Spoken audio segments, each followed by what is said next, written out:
Good morning. Welcome back. You're watching Daybreak on this 22nd day of July 2025. In studio I have Senator Cleophas Malala, who is the Deputy Party Leader of the DCP Party. Good morning. Good morning, sir. How have you been? Good to see you.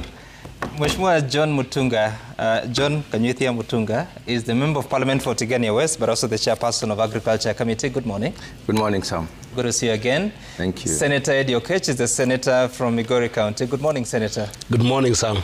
Right, and Dara Geshengo is the Executive Director, the Institute of Social Accountability. How are you? Very well, Sam. How accountable are we? Far from accountable. Okay, all right. Now, let's begin by focusing on what the papers are indicating. The Daily Nation eyes on judiciary as state turns up the heat on critics. Judicial independence in the country is facing a litmus test following calls by the executive to mete out harsh penalties on opposition politicians, anti-government protesters, and civil society activists, some of whom are facing terrorism charges.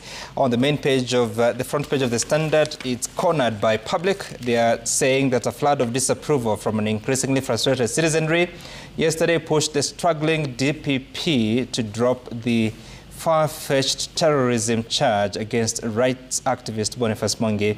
It appears to dominate the coverage. Of course, the past few days there has been concerns about how the state is dealing with what would be termed to be dissent. We'll get into that shortly. But first, during the weekend, we saw images of political leaders heading to Nakuru. They were not allowed to use the highway. Now, the Deputy Party Leader of the party who was leading the team is here, Senator Malala. What was going on in Nakuru?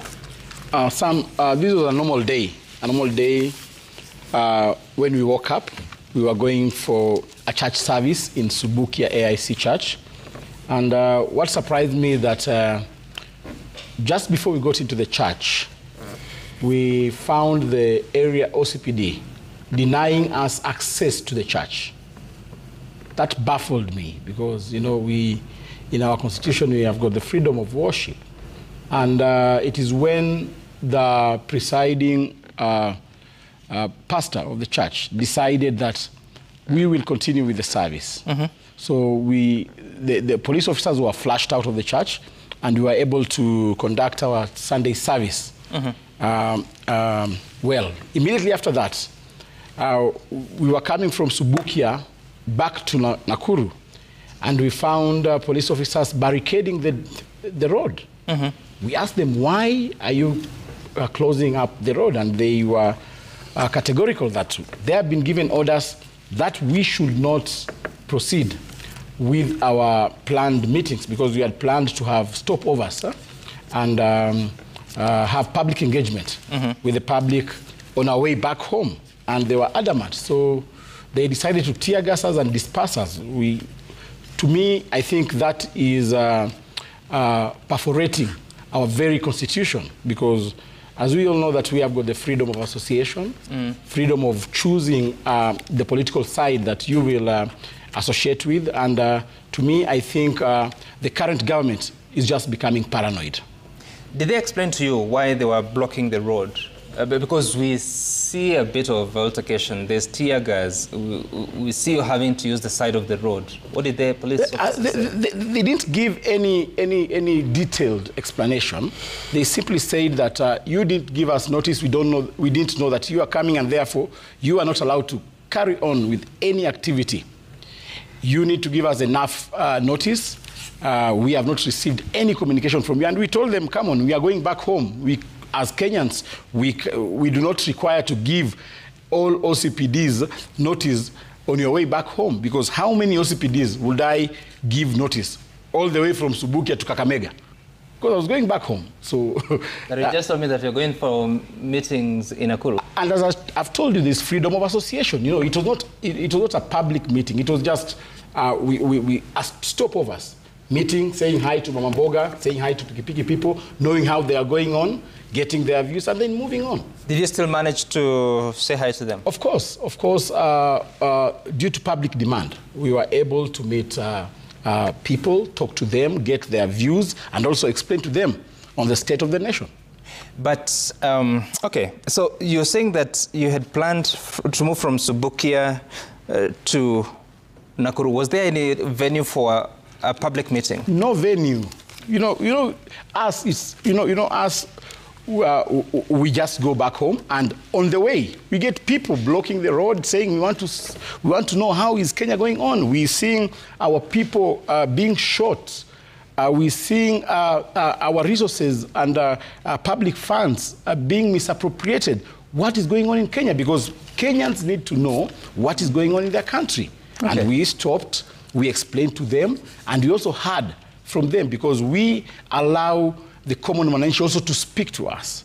We don't speak to them. We are a listening party. As you know, I lead a party which listens to Kenya. Okay. Our clarion call is Skiza wa Kenya. All right. John Mutunga, what do you make of those events on what he just described? From what Honorable Balala said, the police saying they were not notified. In view of the Public Order Act, there is need for police to be notified of a procession, of a meeting, of any congregation of a nature, so that they can take care of the intricacies of security. Mm-hmm. There is, of course, provision for freedom of association and procession in Article 37 of the Constitution. But Article 37 should be read very closely with Article 24, which basically provides for delimitation. I think we need to be very clear when we engage in Kenyans, procedurally, because we are guided by the Constitution and the laws that be. So you can easily surprise a police formation in a given region if you do not tell them what is going to happen. You just decide to do anything. That is against the Public Order Act. We need to notify them. Secondly, we also need to ask ourselves, why don't we probably, declare the order of events that we have. I've never seen anyone in this country being banned from, procession. It has never happened. Basically, what the Article 37 provides is that we need to, if we are doing a demonstration, for instance, it is allowed. Procession is allowed. However, we need to bear in mind that there are some... So you're referring us to Article 37, which is every person has the right peaceably and unarmed to assemble, to demonstrate, to picket, and to present petitions to public authorities. Yes. So this was an assembly, or was it a demonstration? This was a planned assembly across the region they were going, because they were going to engage people. The Honorable Malala saying that they were going to engage people and people were going to talk to them. So, and you're saying it's limited by Article 24, which is a right or fundamental freedom in the Bill of Rights shall not be limited except by law, and then only to the extent that the limitation is reasonable and justifiable in an open and democratic society based on human dignity, equality and freedom, taking into account all relevant factors, including the nature of the right, the importance of the purpose of the limitation, and the nature and extent of the limitation. I'm just wondering, so then how does this explain what you're saying? What I'm saying is that when incidences may occur, may be triggered by such, right now we know the situation in which Kenya is. Yeah. We understand exactly what message the opposition is carrying, if I may call it so. Mm. The team led by the former the former deputy president who was impeached. Yes. The impeached former deputy president is leading a narrative in the country. Mm-hmm. And this is generating a lot of, excitement and so on. So it can lead to anything. So in order to contain all this, we need to do whatever it is within the provisions of the law and constitution. So even if you want to go to church, we give notification to the area SPD. Why then did the SPD say that they did not have the notification? Because the number of police officers who are barricading the road are enough to give us security. Because the essence of giving notification to the OCPD is for them to give security, not to give approval, whether we should meet or not. So the number of officers who are barricading the road were enough to give us security. Were there police officers at the church? Yeah, there were police officers inside the church. Inside the church. Who notified them, yourselves or the host? We didn't notify them. We didn't notify anybody. Okay. Going to worship, I don't need to notify anybody. Next Sunday, I'm going to worship. Should I notify all the OCPDs in the nearest churches that I'm going to worship? There is going to worship and going to talk to people, going to engage people, going to have rallies. That's very different from going for worship. And in any case, if you have a large procession, people come out to find out exactly what is happening, what is the message. Okay. Why are we, what are we being called up to? You see, this is not normal. We should not consider it as a normal occurrence. It is a planned way of engaging people without proper, using the proper procedures that are laid down. Interesting. Do you always inform the police that you'll be at a particular church in your constituency? Not church. Not really. We do not inform the police that we'll be at a particular church. But the police gets to know that there's going to be a congregation of so many, people who are fostering a certain front. They won't get interested because so for them to know, Sam, just a moment. Yeah. For them to know that there was a meeting supposed to happen, that means they're already notified. No. How did they know? We have a very, very elaborate intelligence system in this country. Kenyan intelligence cannot be downplayed. Everything that happens is known. So you may notify or not notify, but police will know what event you are planning to hold, and what kind of. And then, in order to prevent, because the same law and constitution that protects Kenyans, that basically allows Kenyans to behave the way they want, is the same constitution which preserves the peace and security of this country. So they are obligated to basically intervene. Okay, all right, because I'm reading all that, including the Public Order Act on public gatherings, saying that no person shall hold a public meeting or a public procession except in accordance with the provisions of this section. Any person intended to convene a public meeting or a public procession shall notify the regulating officer of such intent at least 3 days, but not more than 14 days before the proposed date of the public meeting or procession. So I think the question then is whether whatever was happening on Sunday is whether police was procedurally, in the know. Okay, all right. Senator Okech, what do you make of this? Because we have seen very many political meetings, not just from the opposition, but also the government side, and different political parties have been meeting in this country. Does it mean that all of them have notified the police, and therefore that's why they are never barred from accessing their venues? I think the article yes referred to, Article 24, emanates from the General Chapter 4 of the Constitution, which is rights and fundamental freedoms, if I've read it right. And if you read that entire chapter, it says that there's a part that it says that fundamental freedoms and rights are not granted by state. They're inherent and inalienable to all people. And the reason why that was established, if you read the Constitution, is because, one, it was supposed to be able to ensure that every individual has got human dignity. And then number two, it was supposed to allow every individual in this country to achieve their maximum potential, if I may put it as such. But then it also contemplated a situation whereby those rights could be limited only by the Constitution, which is when the Article 24 of the Constitution comes in place. And that is basically saying that you limit it when it's going to be unconstitutional to consume certain rights. What does that mean? It means fundamentally that you can't consume a right without responsibility. And that is why the responsibility that is required when you're going to any assembly is that you then have to notify the police and as such. Now, that responsibility cannot be curtailed when it comes to the issue of going to church, right? Or going to any religious gathering, not only church. There is mosque, there is maharabata, places where people go, temple, and then any other religious gathering that you're going to. I don't think that anybody needs any police permission to go to a church. And the truth is, I saw Honorable Malala in a church. I saw him together with his team in the church. And my absorption of this is that most likely the blocking happened when they're going to other assembly. And perhaps you can make that record clear, whether they were stopped going to church or stop going to the assembly where they were going, because these are two distinct issues. Because in the church, I saw him speaking. I saw Senator Methu speaking. I saw Honorable Jane Kiara speaking in the church. So it means that the church thing actually when you got into the church, we found police officers barricading us from getting into the church. In fact, they had even intimidated the presiding pastor.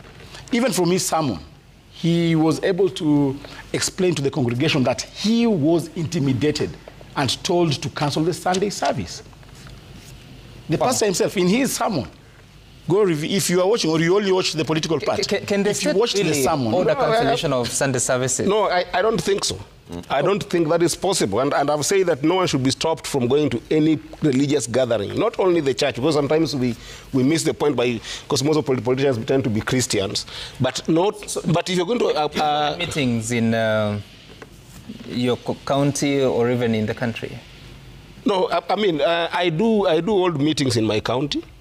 If I'm going to hold any political rallies, most of... I said meetings.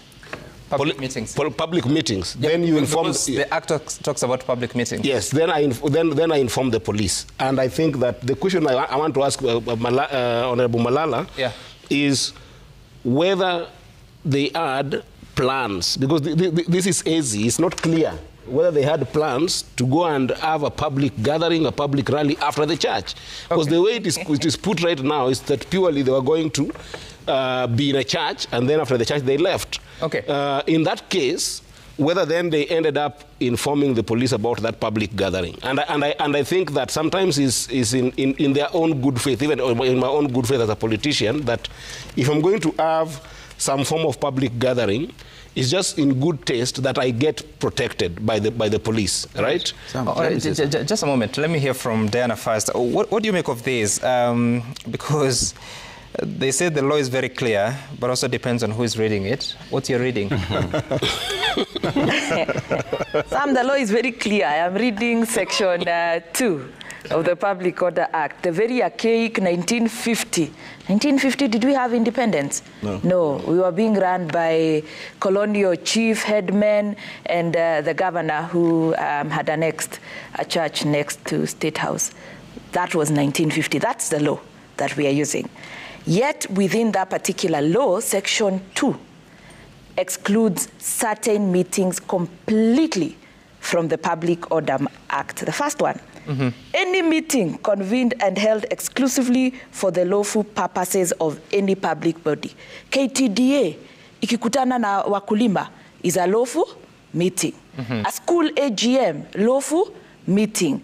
A baraza, the second one, meeting of any registered organization, whether corporate or unincorporate, that is convened according to the constitution of that organization. So when TISA holds any accountability forums, we do not need to notify anyone. Meetings by trade unions, any meeting for social, cultural, charitable, education, commercial, or industrial purposes. But 3 and 4, any meetings of organs of a political party, convened in accordance with the constitution of the party and held to discuss affairs of the party exclusively. Impromptu, Senator, stop notifying the police. Impromptu meet the people tours of members of parliament and councillors. That is because it is 1950. Currently, ward members of the county assembly, members of parliament, senators, all of them, they are supposed to meet us whenever they can without notifying the police. That is the law, section 2. And it is very clear. Section 2, it is very clear. I have not even interpreted, I have just read. Now, imagine going to church and the police come. By the way, for me, if I am, politicians are, some of them, hey, Senator Malala, you people are resilient. Why are police in church when we still have bandits and terrorists out there?